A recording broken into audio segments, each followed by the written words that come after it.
Hello, am I live?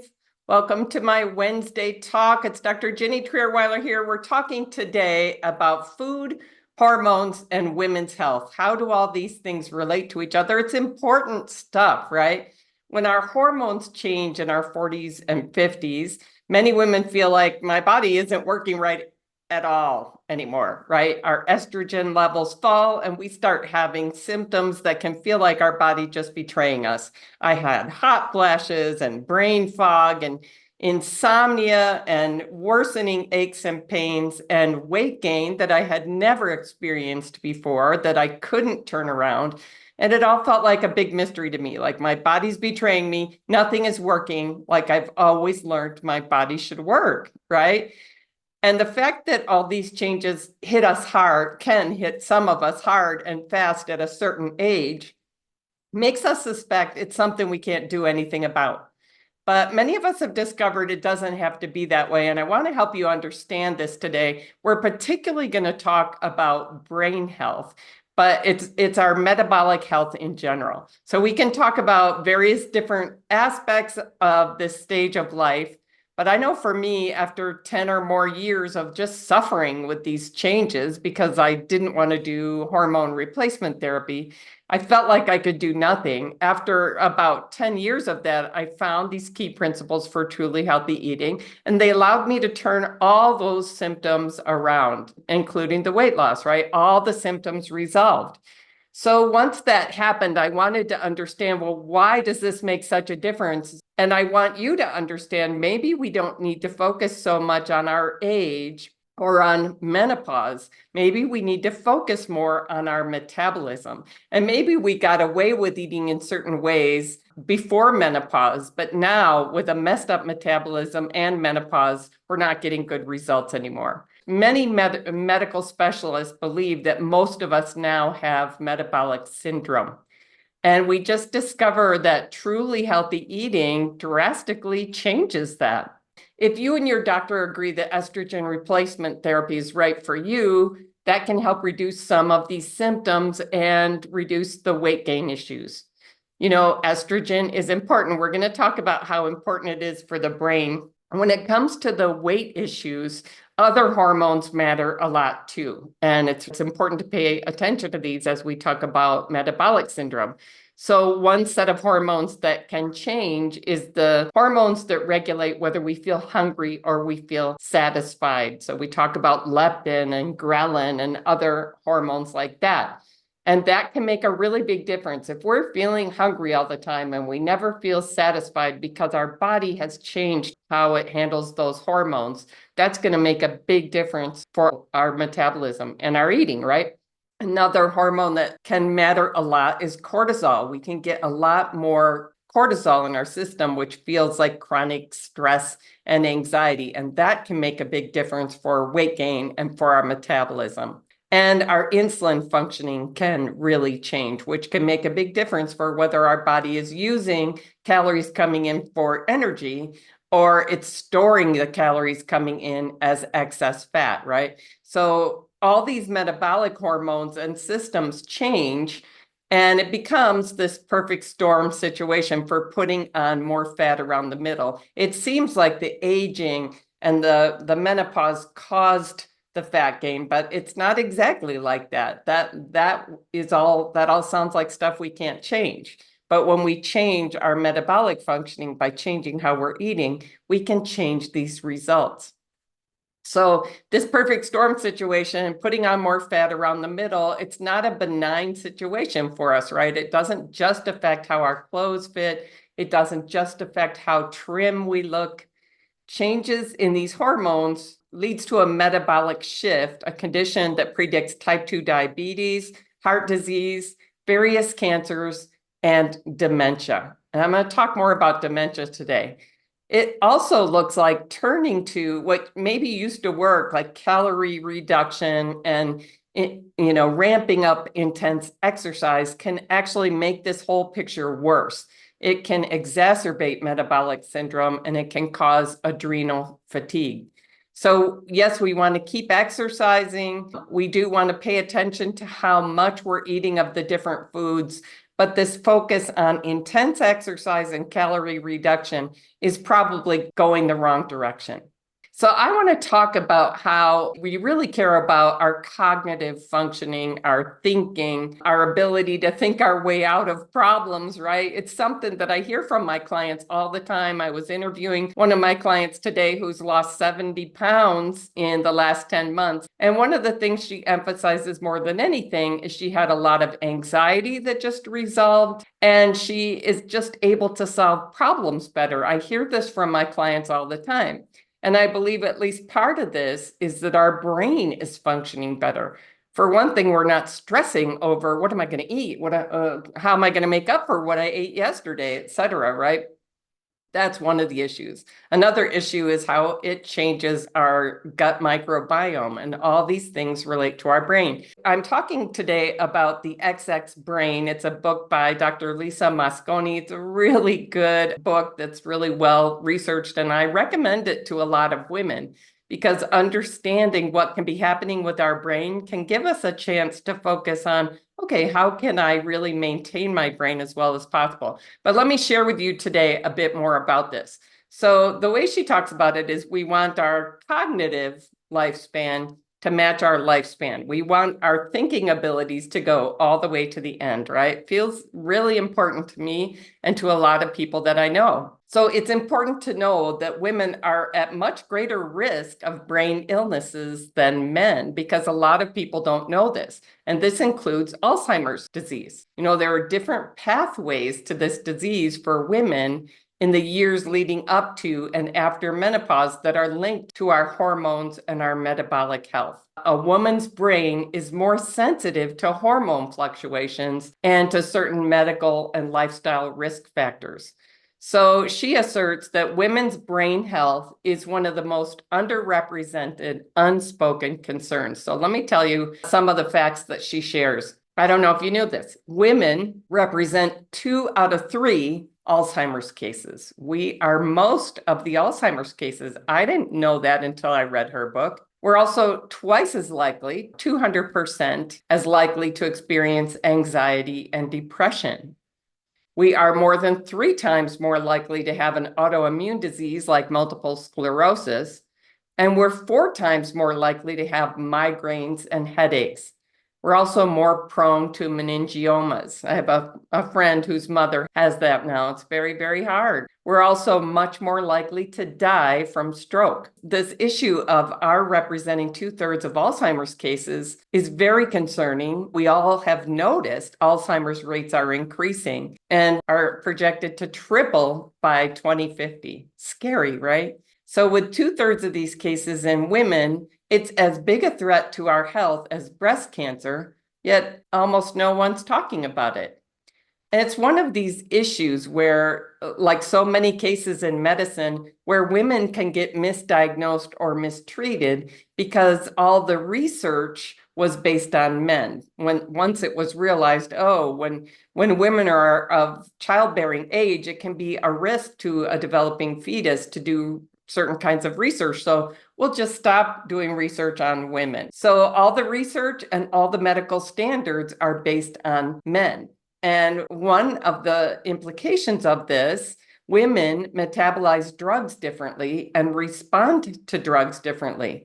So when doctors prescribe the same dosages for women as for men, it's often too much. And so we have double the adverse reactions to medications. In the field of cardiology, women are 7 times more likely to be misdiagnosed and discharged in the middle of a heart attack. So over 70% of women, when they're having a heart attack, have flu-like symptoms.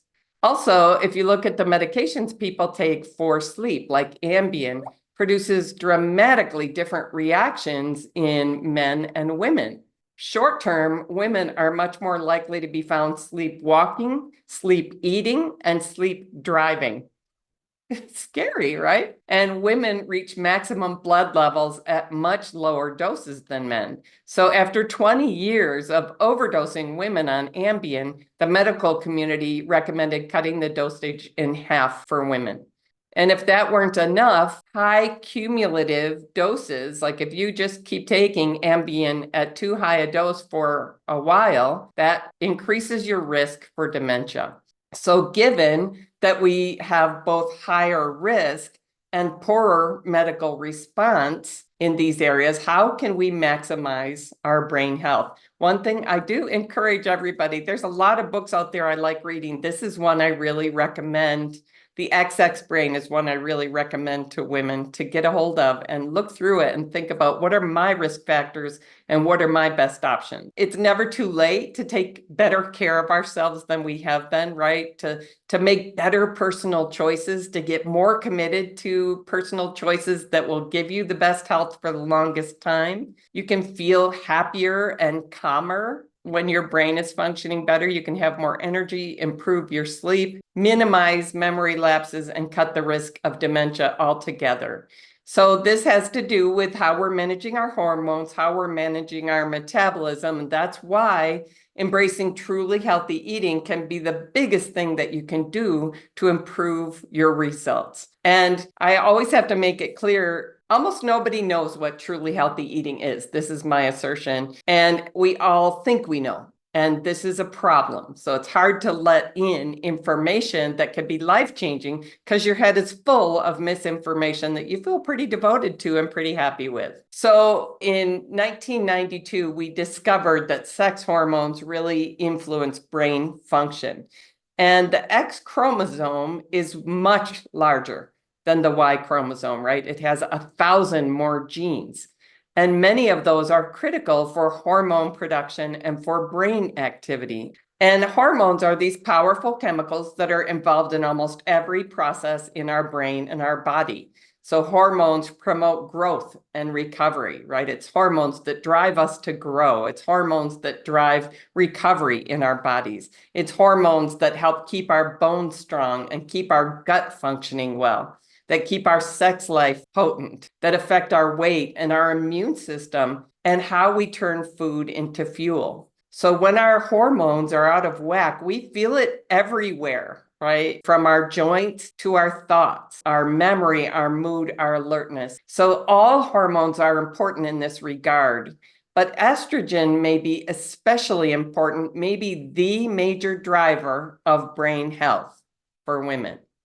It's a master regulator of the female brain, serving a lot of roles that relate to our energy and balance. So this was super helpful for me to understand. Estrogen is a neuroprotective hormone. It's a hormone that plays a crucial defensive role in our brain. It supports our immune functioning. It shields the cells in our brain from harm, and it boosts the connection between our cells. So when I'm trying to work my way out of a problem, I need those connections firing, right? So the loss of estrogen for women with menopause and perimenopause is not just about a loss of reproductive capacity, but it's a loss of fuel for the brain as well. It's a loss of a key protective element in the brain. And when we lose that protective element, this can accelerate aging. And that's what I noticed. I started feeling like I'm suddenly aging so much faster. And it's really frustrating. Like, why should it go so fast at this point? Part of it is that the estrogen really diminished in my body and my brain was no longer protected the way it had been. As I studied this more, it's like I got away with eating donuts and coffee for breakfast all the way through graduate school. I got away with those things up to a certain point. And once the estrogen really changed, I could no longer get away with this. I was going to either eat well and be well, or I was going to keep eating in the way I thought was good enough and go down rapidly. So throughout the body, the hormones that build muscle and bone start to decline when estrogen declines. And the hormones that break down tissue start increasing. So cells start breaking down more. They have less access to repair. Our skin gets wrinkly, our hair gets more dry, our bones get more frail, and the neurons, the nerve cells in our brain, get weaker, and it causes hot flashes. And so hot flashes are an indication that the systems in my body that regulate my temperature aren't working right. That is in my brain. I hadn't thought of hot flashes as a brain problem. It also causes mood swings, right? we have less ability to resist Alzheimer's and other diseases. The research shows that maybe there's a 30% or greater reduction in brain metabolism after menopause. So menopause doesn't cause Alzheimer's disease, but the protective factors, the superpower of estrogen and other hormones goes away, and the brain has to find new ways to perform efficiently. New ways to perform efficiently for a lot of us has been, I'm going to figure out exactly what truly healthy eating is now to really give my brain and my body the best chance to be well. So fluctuation in hormone levels during menopause can lead to forgetfulness, memory lapses, cognitive slippage. What was I thinking about? What was I doing here? Mood swings, anxiety and depressive symptoms, and development of Alzheimer's. We even find there's a previously unrecognized form of schizophrenia that we can see in women with these fluctuations in hormone levels.